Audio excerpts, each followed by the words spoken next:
네, 안녕하십니까 애국 시민 여러분. 10월 3일 날 시청 광장으로 나오셨죠? 이틀 전 10월 9일 날도 나오셨죠? 네, 큰일 하셨습니다. 2년 반 동안 이 문재인이를 지켜보던 우리 보수 우파 애국 시민들이 안 되겠다 해서 거리로 나왔습니다. 엄중한 경고를 보냈습니다. 자유민주주의 체제 대한민국을 북한에 갖다 바치려는 문재인 이 좌빨 정부에게 더 이상 안 된다, 당 빼라 하는 엄중한 경고를 보내주었습니다. 큰일 하셨습니다. 근데 저는 좀 아쉬웠습니다. 광화문에서 울려 퍼진 구호, 조국 구속, 문재인 퇴진 좋습니다. 거기에 박근혜 대통령에 대한 탄핵 무효가 나와야 돼요. 또 북한 해방이 빠졌습니다. 교보 앞에 집회를 주도한 분이 누군지 여러분 아시지 않습니까? 그리고 그 분 주변에 준비위원으로 김무성이라든가 오세훈이가 참여하고 이재호가 총괄 본부장을 맡았기 때문에 그 모임의 성격이 그런 한계가 있을 수밖에 없었습니다. 그러나 여러분 너무 실망하지 맙시다. 사실 저 광화문 내거리 이 남쪽 10월 9일 날 경우 여러 군데서 작은 모임들이 있었고 거기에서는 탄핵 무효 원상 복귀가 외쳐졌습니다. 그리고 여러분들이 깃발과 프랑카드와 구호를 외치면서 했습니다. 근데 여러분 한번 생각해 보십시오. 3년 전에 만 2년 전에 탄핵이 이루어지고 대통령이 구속되는 그 암울한 상황에서 여러분들이 다시 국본의 이름으로 태극기 집회를 했을 때 여러분들이 문재인 퇴진을 외쳤을 때 과연 누가 관심을 가져줬습니까? 자, 3개월 전만 해도 자유한국당 태극기 집회 거들떠 보지도 않았지 않습니까? 태극기 집회 나가면 지지율 떨어진다고 장외 집회하면서도 태극기 들고 나오지 마라 그랬지 않습니까? 그런데 자 10월 9일날 집회 때 자 황교안이 머리 깎고 나왔지 않습니까? 자 여러분들 어르신들이 지난 2년간 3년간 태극기 들고 고생하셔서 이제 우리 국민들이 문재인이 내려와라, 문재인이지 끌어내리자 하는 얘기가 이제 입버릇처럼 나오는 상황까지 이제 오게 됐습니다. 자 이번에 크게 두 분이 200만 300만이 나오셨는데 그래 어떻습니까? 문재인이 이거 뭐 좀 양보하거나 물러날 기미가 보입니까? 천만의 말씀입니다. 이자들은 우리 목소리를 전혀 아예 들은 채도 안 하고 오히려 조국이를 구출하라고 총동원령을 계속 내리고 있습니다. 자, 몇 가지만 하죠. 자, 여러분 그 싸가지 없고 아주 고약한 친구 유시민이가 아주 호위무사가 돼가지고 KBS를 윽박질러서 KBS 사장이 그 날짜로 현재 취재팀을 없애버리고 특별 취재반을 만드는 그런 작태를 벌이고 있습니다. 자, 두 번째, 사법부를 압박을 해서 지금 사법부에 있는 그 특정 무슨 연구에 아주 좌빨 판사들이 지금 농단을 부리고 있습니다. 자, 이번에 조국의 이 비리 중에 사실은 아직까지도 크게 알려졌지 않지만 가장 엄청나고 중요한 것이 사모펀드를 이용한 말하자면 그 투자입니다. 자, 그걸 하기 위해서는 계좌 추적을 해서 그 관련자들 돈이 어떻게 흘러가고 누가 돈을 어떻게 빼먹고 한 걸 밝혀내야 되는데 그동안 검찰이 계좌 추적 압수수색 영장을 청구하면 10건을 하면 1건, 2건 겨우 해줬다는 거 아닙니까? 그리고 요즘은 특히 조국이 마누라 휴대폰부터 압수수색을 해야 되는데 아예 법원에서 보낼 때마다 기각을 해서 지금 휴대폰 압수수색을 못합니다. 그러다가 드디어 나왔죠. 자, 조국이가 일가가 경영하는 그 운동학원에 교사 차용으로 1억씩 받아서 2명한테 2억을 받은 게 일단 지금까지 밝혀졌는데 그 당시 학교 사무총 저장하던 그 조국이 동생이 2억을 받아가지고 이사장하는 어머니한테도 줬다는 겁니다. 야, 이거 일가족 사기다니. 모친 조국이 부부, 동생 부부, 거기다가 무슨 집안 장손이라는 5촌 조카까지, 그 다음 딸, 아들, 딸, 부정 입학, 도대체 3대에 걸친 이 비리 사기단이 나오고 있습니다. 이게 이런 작자가 그래 장관을 할 수가 있겠습니까? 그런데 그 교사 채용비리 1억씩 중간에 거다 준 부로카, 한 놈은 2천만 원 먹었고 한 놈은 500만 원 먹은 그 두 놈은 이미 구속했는데 조국이 동생 2억 받아 먹은 놈은 풀어줬습니다.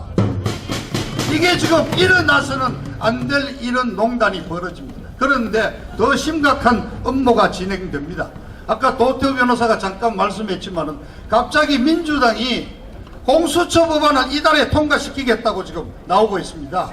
자, 여러분 아시지만은 지난 4월 달에 이른바 패스트 트랙이라는 법안 3개를 빨리 올리는 것을 날치기로 통과를 했습니다. 그러고 나서 그래도 자, 우선 정치 선거법 개정안부터 먼저 하고 공수처 법안은 그 다음 두 번째 하기로 했고, 또 자유한국당이 그 제도상의 어떤 제동을 걸었습니다. 그래서 이 패스트 트랙에 올라온 법안이지만은 숙려 기간을 180일 두도록 돼 있고, 그 플러스 그 법 체계 작기 수정 심사를 위한 90일간 있습니다. 그래서 270일을 보태 가지고 통과하도록 이렇게 올려놨는데, 자유한국당 계산으로 하면은 선거법 개정안은 빨라야 11월 27일이고 공수처 법안은 12월 3일이 지나야지 상임위원회, 소관위원회 심의가 가능하도록 되어 있습니다. 그런데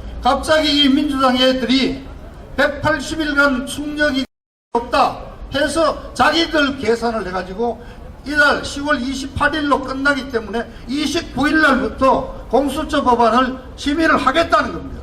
해서 과반수면 통과됩니다. 자유한국당 반대도 통과시켜 버리면은 공수처법 발효를 되면은 공수처법의 가장 중요한 것 중에 하나가 검찰이든 경찰이든 수사하고 있는 것을 이첩해서 갖고 갈 수가 있습니다.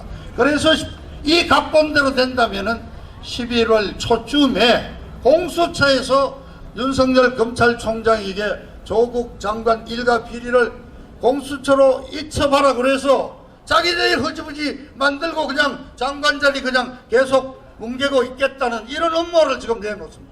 자, 그래서 또 하는 수 없이 자유한국당에게 또 우리는 호소도 하고 외칩니다. 자유한국당이 결사적으로 이 공수처 법안 반대를 해가 막아내야 됩니다. 연동형 비례대표도 막아내야 되는 것입니다. 자, 그런데 세중에 세간의 벽이 있죠.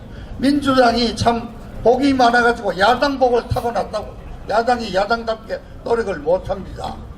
그래서 제가 여러분 이 자리에서 나경원 원내대표가 의원직 사퇴서를 받아갖고 해야 된다는 얘기를 몇 차례 했는데요. 헌법 요것만 얘기해요. 헌법 41조 2항에 대한민국 국회는 200인 이상으로 구성된다고 되어 있습니다. 그래서 나경원이가 정말 딱 이를 악물고 110명 의원 사퇴서를 받아가지고 국회의장에게 던지면은 국회 숫자가 200명 이하로 떨어지기 때문에 이론적으로는 국회가 해산되는 겁니다. 아니, 이런 강단을 갖고 투쟁에 나서야 되는 거죠. 그런데 이인영이가 민주당 원내대표가 뭐라는 줄 압니까? 한번 해봐. 몇 놈은 그 안내 의원직 사퇴. 그렇습니다. 박근혜 대통령 탄핵 때처럼 또 배신자가 있다는 겁니다. 그래서 지금 우리가 정말 제1야당인 한국당에 대해서 답답해하고 좀 더 한번 투쟁을 해보라고 합니다. 자, 오늘 오후에 서초동에서 또 벌어집니다. 지가 임명한 검찰총장 보고 물러나라는 관제 동원 시위를 벌입니다. 사실상 여러분 총칼만 들지 않았지 서초동에서는 조국이를 지지하는 그런 정신 나간 좀비들과 우리 애국 시민들의 정말 보이지 않는 총성 없는 전쟁이 벌어지고 있습니다. 여러분 가서 지원해주고 열심히 도와줍시다.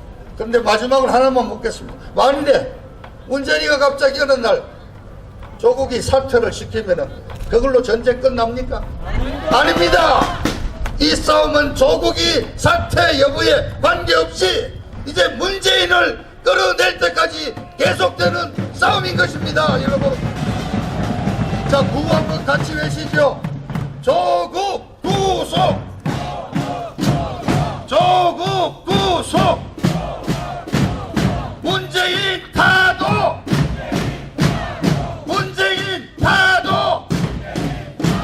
제18대 대통령에 당선된 박근혜 대통령은 51.6%인 1,500만 여표로 대한민국의 최초 여성 대통령이 되셨습니다. 부친 박정희 대통령의 정신을 가지고 대한민국과 결혼했다고 하는 그는 오직 대한민국만을 바라보고 국정을 해오던 중 온갖 불의한 세력들에 의해 탄핵이라는 어처구니 없는 불행한 사태를 맞아 지난 2017년 3월 31일 서울구치소에 수감되어 지금까지 옥살이를 하고 있습니다. 시간이 지나면서 박근혜 대통령의 결백이 알려지고 있는 가운데 분노하고 있지만 정작 박근혜 대통령께서는 구치소 안에서 홀로 꿋꿋이 투쟁을 하며 3년, 30년, 300년을 구형하던 불의한 재판에 타협하지 않고 계십니다. 박근혜 대통령의 존재가 정의와 자유를 사랑하는 정의로운 국민들의 희망일 것입니다. 하지만 오랜 기간 동안 구치소 생활 가운데 정신은 강할지라도 육신은 쇠약해져 계실 것입니다. 이에 여러 국민들의 도움이 절실히 필요합니다. 그것은 바로 엽서와 서신 보내기입니다. 지금까지 엽서 서신 보내기에 동참한 국민들은 약 15,000명 내외로 보여집니다. 이는 박근혜 대통령을 18대 대통령으로 선택해 주신 유권자 1,500만 명의 0.1%에 해당하는 아주 적은 수치입니다. 대통령께서 더욱 꿋꿋하게 버티시게 하는 힘은 국민 여러분들의 관심 어린 서신입니다. 아직까지 동참하지 못하고 계시는 국민들께서 적어도 10% 정도인 150만 명은 엽서 서신 보내기에 꼭 참여하셔서 대통령을 다시 볼 수 있을 때까지 이 일에 함께 해주시면 좋겠습니다. 매일같이 산더미처럼 배달되는 여러분들의 엽서 서신을 통해 대통령께서는 크게 힘을 얻게 될 것입니다. 참여하는 방법으로는 선구자 방송에서 발행한 엽서를 주문하여 보내시고자 하시는 분들은 선구자 방송 연락처 010-2507-4861에 문자로 여러분의 성함과 정확한 집 주소와 엽서 수량을 적어 주시기를 바랍니다. 엽서는 지금까지 1차 9장 1세트, 2차 9장 1세트, 3차 엽서 9장 1세트가 발행되어 있어서 주문 시에는 각 회차당 몇 세트인지를 표기해 주시고 엽서 대금은 세트당 10,000원을 농협 360-02-140-392 예금주 황진무로 입금해 주시고 문자에 엽서를 주문해 주시면 되겠습니다. 그리고 별도로 서신이나 문구점에서 엽서를 이용하시는 분들은 서울구치소, 경기도 군포시 군포우체구 사서함 20호 수용자번호 503 박근혜 대통령 앞으로 보내시면 되십니다. 선구자 방송에서 발행한 엽서는 박근혜 대통령의 모습과 뜻깊은 사진으로 제작을 하여 그 의미를 가지고 있어서 박근혜 대통령께 더욱 감동이 전달될 것입니다. 지금까지 3차에 걸쳐 발행한 엽서는 다음과 같습니다. 보시고 꼭 엽서 서신 보내기 150만 명 10%에 동참하셔서 훗날 참 잘했다라는 긍지와 위안이 되시기를 바랍니다. 내가 가는 길이 험하고 멀지라도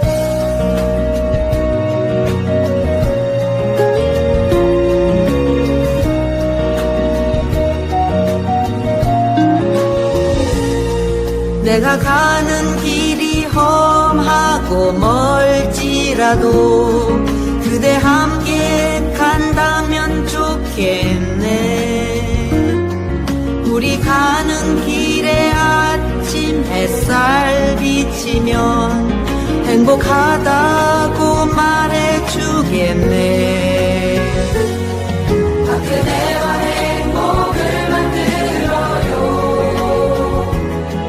우리 모두 함께 손에 손을 잡고서 행복의 나라를 만들어봐.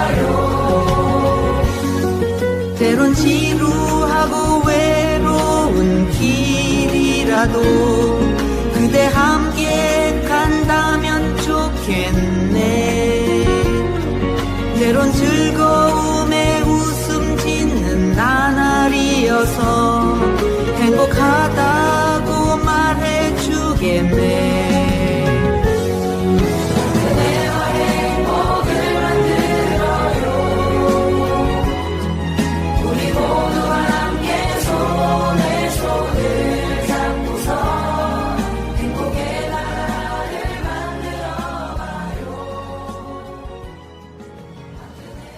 우리 국민들은 바란다.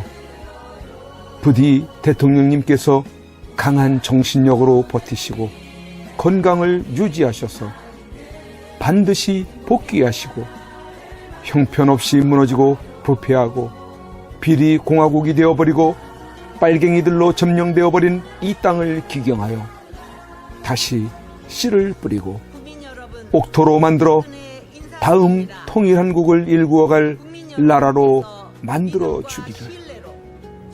왜냐하면 박근혜 대통령님만큼 깨끗하여 믿을 만한 사람이 없기에. 국민 여러분의 행복이 곧 저의 행복입니다. 사랑하는 국민 여러분, 저 박근혜는 이제 내려가야 한다. 내려가기 전에 대통령님께 이렇게 외쳐본다. 박근혜 대통령님! 옥체를 보존하십시오! 보내드리는 엽서를 통해서 힘을 내시고 대통령님의 결백이 밝혀질 것입니다. 멀지 않았습니다.